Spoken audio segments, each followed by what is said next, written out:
Si tu achètes des actions Air Liquide directement auprès d'entreprises, tu n'auras pas la fiscalité du PEA. Tu payeras 30% d'impôt sur tes dividendes et sur tes plus-values, la flat tax.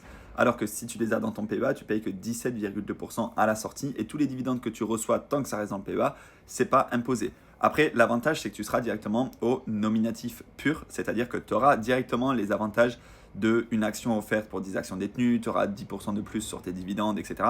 Donc ça, c'est intéressant, mais tu peux faire ce qu'on appelle le nominatif administré dans un PEA, et il y a certains PEA où ça, c'est gratuit. Effectivement, chez Bourse Direct, c'est 18 euros par ligne. Donc ça, pour moi, c'est dommage. Bourse Direct, c'est un très bon courtier en fait pour investir en PEA, mais pour passer ces actions en nominatif administré, c'est très cher.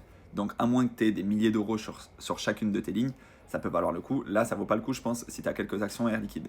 Sur Boursorama, il faut savoir que c'est complètement gratuit pour toutes les actions qui sont listées à la Bourse de Paris. Beaucoup me demandent sur Trade Republic, je ne sais pas si on peut encore le faire, j'imagine qu'ils le proposeront bientôt, mais pour l'instant, c'est aussi pour ça que moi, je considère Boursorama comme le meilleur PEA du marché. Si ça t'intéresse, tu as le code juste ici pour avoir les 150 euros de prime d'ouverture de ton compte Boursorama.